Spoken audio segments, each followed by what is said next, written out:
ఉత్తమ్ కుమార్ రెడ్డి మీడియాతో మాట్లాడుతున్నారు. ఇప్పుడు లైవ్ చూద్దాం. కేవలం వడ్డీ మాఫీ 2018 పథకంలో అసలు కంటే వడ్డీకి ఎక్కువ సర్దుబాటు, సగం మందికే వర్తింపు. మరి మేం చేసిన దాంట్లో ఏకకాలంలో 2 లక్షల రూపాయలు ప్లస్ రుణం, 2 లక్షల రూపాయలు రుణం ప్లస్ వడ్డీ మాఫీ, 2 లక్షల పైన ఉన్న రుణాలకు కూడా పథకం కొనసాగింపు. చాలా స్పష్టంగా చెప్తున్నా నేను. వీళ్ళు ఏదో ఇప్పుడు బీఆర్ఎస్ వాళ్ళు ఒక రైతులని మళ్ళీ వాళ్ళ రైతులను మోసం చేసే అలవాటు. అధికారంలో ఉన్నప్పుడంతే, అధికారం లేనప్పుడంతే. రైతులు వాళ్ళ మోసపూరిత మాటలు నమ్మొద్దు. మేము అర్హత ఉన్న ప్రతి రైతు కుటుంబానికి 2 లక్షల రూపాయలు రుణమాఫీ చేయడానికి కట్టుబడి ఉన్నాము.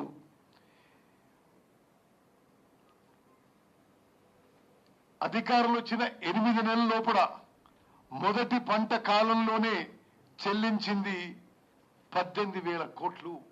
దయచేసి మీరు గమనించాలి. వాళ్ళు 10 ఏళ్లలో 26,000 కోట్లు ఇస్తే మేము ఈ సంవత్సరంలోనే 26,000 కోట్లు బడ్జెట్లోనే పెట్టిన విషయం కూడా మీరు గమనించాలని చెప్పి మనం చేస్తున్నాం. 26,000 కోట్లు బడ్జెట్లో పెట్టడం జరిగింది. 31,000 కోట్ల వరకు కేబినెట్ ఆమోదించిన వరకు, అది పూర్తయ్యే వరకు ఈ ప్రక్రియ కొనసాగుతుంది. అదేవిధంగా నిధుల విడుదల వాళ్ళు 5 ఏళ్ల పాటు 16,000 కోట్లు, మళ్ళీ 5 ఏళ్ల పాటు 11,900 కోట్లు విడుదల చేసిండ్రు. మేము అధికారంలో వచ్చిన 8 నెలల్లోనే రైతు రుణమాఫీకి 18,000 కోట్లు వెంటనే విడుదల చేసినాం. తదుపరి కూడా ఇప్పుడు ఇష్యూస్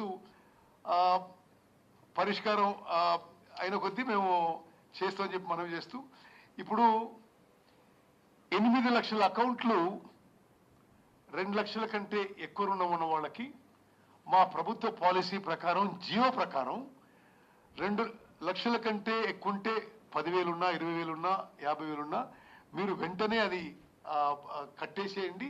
2 లక్షల రూపాయలు ప్రభుత్వం బ్యాంక్ కట్టి మరి మిమ్మల్ని రుణ విముక్తి చేయడానికి మేము కట్టుబడి ఉన్నామని చెప్పి మనం చేస్తూ, చివరిగా తెలంగాణ రైతాంగానికి మేము అప్పీల్ చేస్తున్నాం.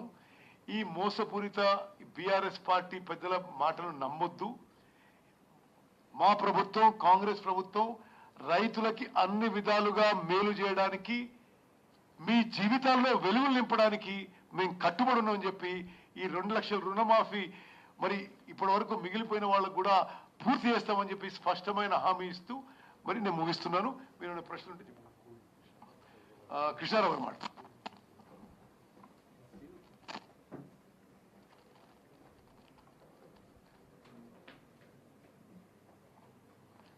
మా గౌరవ శాసన మంత్రి చెప్పినట్టుగా ఇవన్నీ ఇప్పుడు చెప్పిన అంశాలు ఏ పరిస్థితిలో అంటే మామూలు వాతావరణం కాదు, ఎకనామిక్ సిచ్యువేషను.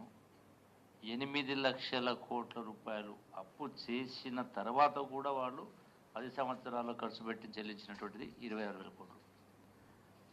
దానికి తోడు 40,000 కోట్ల బకాయిలు ఉంచిపోయి ఫైనాన్స్ డిపార్ట్మెంట్ డ్యూస్ 40,000 కోట్లు. అంటే 8 లక్షల కోట్ల అప్పున్నా,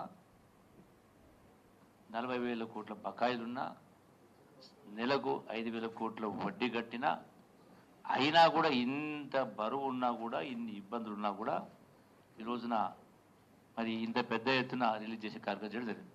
ఇంకోటి ఏంటంటే తప్పుడు ప్రచారం చేస్తాము. ఈ రుణమాఫీ కంప్లీట్గా అయిపోయిందని అర్హత ఉన్న వాళ్ళకందరికీ ఇచ్చే కార్యక్రమం ఏర్పాటు చేయడం జరిగింది.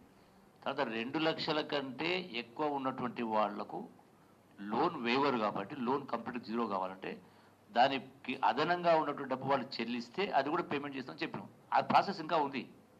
ఇప్పుడు రైతాంగానికి ఎట్లా తప్పుదో పట్టిస్తుంటే ఇంకా కంప్లీట్ అయిపోయింది, ఇంకా మీకు రావు అనే పద్ధతిలో ఈ నిబంధనలకు అనుగుణంగా క్లియర్ ఉన్నటువంటి వాటికి ఇవ్వడం జరిగింది. నేను ఉదాహరణ చెప్తా. సో మా మహబూబ్నగర్ జిల్లా ఒక అకౌంట్ నేను తీసుకొని వచ్చిన డిసిసిబి బ్యాంక్. డిసిసి బ్యాంకులో ఇంకా కొన్ని వేల కోట్లు కొన్ని మిగిలిపోయినాయి. కారణం ఏంటంటే no Aadhaar, incorrect Aadhaar, invalid Aadhaar. ఇది సరి చేయాలి కదా. ఈ నో ఆధారు, ఇన్కరెక్ట్